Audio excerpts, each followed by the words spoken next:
President, Mr. Mayor, I'd just like to add to what everybody else has said. It's very important that we recognize that in 18 days we have an election, and as citizens that are affected by this minimum wage issue, I'd like to reiterate what the mayor just said. Ask the candidate, do you support the minimum wage? Do you support raising the minimum wage? And I also like to say to the employers, especially those that fought this in court, please do not lower the wages of your employees that you currently have that are making the minimum wage that we passed back to $7.25 an hour, especially right here as we enter the holiday season. I think that'd probably be the worst thing that we could ever see happen. And so I just really disagree with the Supreme Court ruling, and I feel that it's very important that we think about poverty.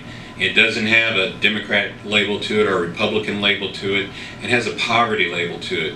And we talk about our state and the crime levels that we have in our state, and we all know that crime is directly related to poverty. And so if we really want to change our crime outlook, we have to change our wage outlook. Thank you.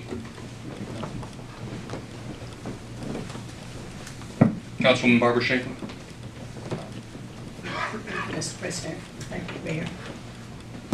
I don't have a lot to say, but what I do have to say is I think it's a really sad day today to know that that they cut down the minimum wage. I've been working for the last 2-3 months with a couple of job agencies, and people have been calling me about trying to get jobs. They were really excited about being able to make $9 and $10.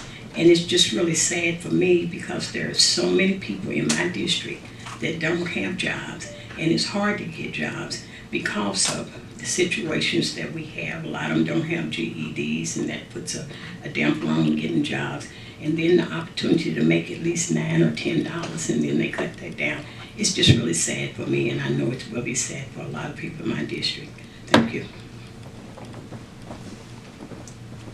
Thank you, Councilwoman. Councilwoman Welch. I just want to remind people that this minimum wage affects our senior citizen population. It's not just young people trying to get their first job, but we have a lot of senior citizens that their Social Security just doesn't cut it with the cost of the Medicare supplements and their medications and food prices and gas prices, which are much higher in Louisville than anywhere else in Kentucky. You know, our senior citizens deserve a break too. When they're out there above 65, I see them in the McDonald's, I see them at Walgreens, I see them every place that I shop.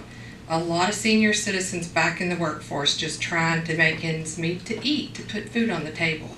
So this is an all age group category. This isn't just young people and families, it's also our senior citizens that we need to look out for.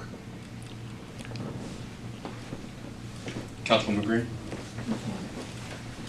I want to urge our legislators who we respect very much to not forget the people who elected you. This is not about any of us. It's not about the folks in Frankfort. It is about the hardworking men and women who elected us to represent them.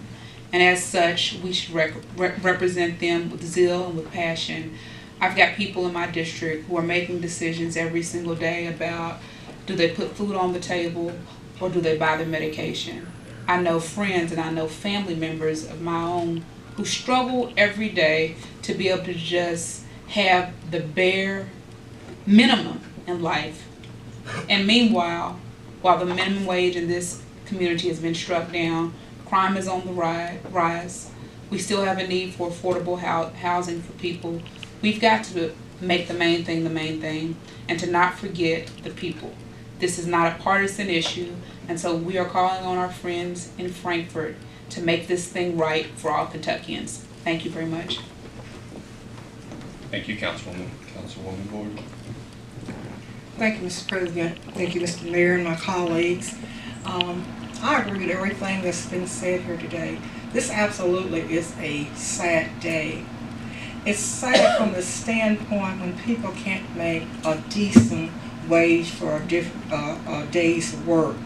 I think it's really, I don't want to use the word deplorable, but I would like for the Supreme Court itself to try and live off of this $15,000 a year. You know, you try and live off of that salary. You try and take care of a family with that kind of money. I'm hoping that the General Assembly will raise the minimum wage. It needs to be raised. And like the mayor said, I will be asking the folk that are supposed to vote for, where are they on the minimum wage? And this will help me make my decision about who to or who not to vote for. So again, I think this was a sad day when the Supreme Court struck down the minimum wage. And again, I hope that the employers that are now paying a higher minimum wage, according to our ordinance, will continue paying that minimum wage. I didn't see any jobs leave the city. I didn't see them go to other counties, other towns. Everywhere I go, I see signs saying hiring there, hiring within. You know, go online. So it was not hurting these businesses, the little mere minimum wage that we implemented.